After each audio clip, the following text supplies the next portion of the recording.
Here's a review of the final topic in Chapter 2, which is how we deal with absolute value. So we're going to recap. I'll show you where the button is on your calculator. We're going to talk about how you come up with a graph and you discuss the basic shifting from your absolute value graph, and then how you go in reverse. I give you a picture, you come up with the equation. That's the goal of this video. First, make sure everybody remembers where the absolute value button is on your calculator. If you look at your calculator, I'm going to quit, so I'm going to do second mode, quit out of here. In your math menu, if you go to the second heading, which is the number heading that says NUM, absolute value on your calculator is abbreviated ABS, ABS. So if you want to take the absolute value, hit enter, and then you can type in anything you want. It shows you absolute value bars. You could type in a -2, and it would tell you the absolute value of -2 is 2. So just so you know where the button is, it's going to help more with the graphing than it was for much of the evaluating. So what you're being asked to do here is to take this absolute value equation and discuss some things about how does it open. If you remember, your absolute value looks like a V. So we either have it opening up, looking like a V, or opening down, looking like an upside down V. Discussing the width of it, if it's wider or narrower. What you're doing is you're always comparing it to the most basic absolute value, which is just the absolute value of X. Has nothing in front of it, it's just a 1, has nothing added or subtracted to it. So we're talking about how does the width compare to that one? How does it shift? When we talk about shifting, we're talking about right and left movement and up and down movement. And then finally, where does the vertex end up? And we're going to draw a picture. So the first thing we're going to talk about is the up and down opening. What you're looking for this is you're looking in front of the absolute value to see if your coefficient is positive or negative. If you'll notice on this one, you have a negative right here. If it doesn't have a negative, you'll see nothing at all. You'll see just a positive number or no number at all that you're just assuming is positive. When it is negative, it opens down. So this graph visually is going to look like an upside down V. When you're talking about the width, you want to look at the number in front of the absolute value. You can ignore the negative now. We'll use the negative. We know it opens down.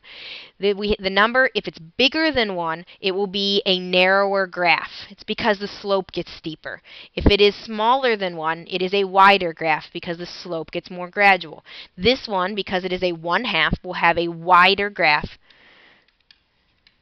than your basic absolute value of X.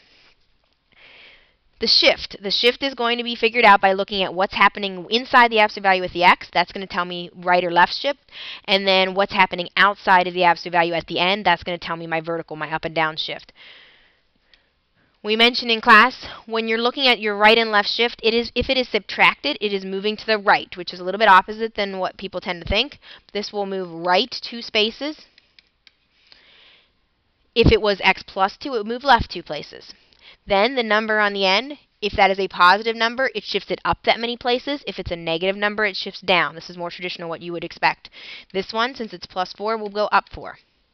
What that means is my vertex, instead of being at 0, 0, which is what it would be for my basic absolute value of X, my vertex has gone over 2 spaces to the right. So you start at your origin, go over 2 spaces right, and it's gone up 4 spaces. And that is my vertex. So that point, to actually put coordinates to it, will be the point 2, 4. You can plot it, and then you can make sure that your vertex matches up with where you plotted it. Finally, when it's time to graph it, you want to use the slope, which is the number in front of the absolute value. Again, if there's no number there, the slope would just be 1. In this case, my slope is a 1/2, but it is opening down. So instead of normally 1/2, I think up 1, right 2. This time I'm going to think down 1, right 2. Kind of think in reverse because it has to open down. What you'll have is one side of the V will have a slope of a 1/2, the other side will have a slope of a -1/2 because it's symmetrical. When I graph it, I'm just going to connect the dots, making that sharp point at the vertex, and there is my graph. You'll see it does open down, it has the shift, and it is wider than your traditional graph. If you want to make sure that you did it correctly, you want to check it on your calculator. Here's how you do that. Go into your calculator, go to y equals. Type in the equation. So the equation is -1/2, so -1 divided by 2. To pull up the absolute value bars, you need to do the math number, the one that says ABS.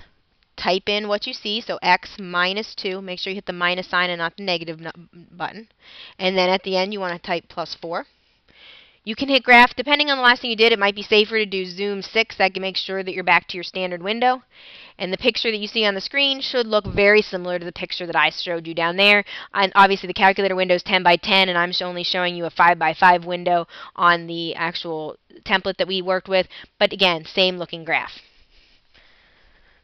The other thing that you could ask to do with absolute value is you could be asked to go work in reverse. So an equation, a graph will be given to you, and then you're coming up with the equation.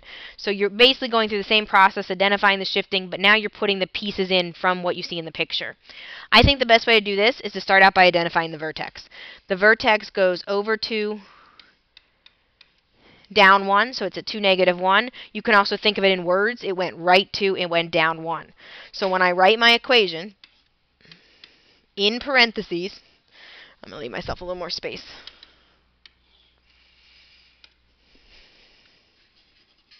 I want to have more space in front of that so I can deal with the slope here in a second. So I have y equals, in my absolute value bars, because it went right 2, you're going to have an x minus 2. Because it went down 1, you're going to have a minus 1 after the absolute value bars. Next thing you want to check and see is it open up or down. This one opens up, so we know that whatever is in front of the absolute value bars should be a positive number. And then finally, to figure out what should go in front of the absolute value bars, you want to look at the slope. And I tried to make a couple points obvious, so I'll kind of darken them a little bit here so you can see. Your slope, you go up 2, right 1. So again, I'm starting at the vertex, and I'm saying, how do I get to the other points? Well, I like to kind of think up and right, so I'm going up 2, right 1. That means my slope is 2. That means in front of my absolute value bars, I need a 2. The reason it's a positive 2 is because it opened up. And that's where that equation comes from. So that's how you go in reverse. You can either be given the equation and asked the questions asked to graph it, or you can be given the graph and you're asked those questions and asked to come up with an equation.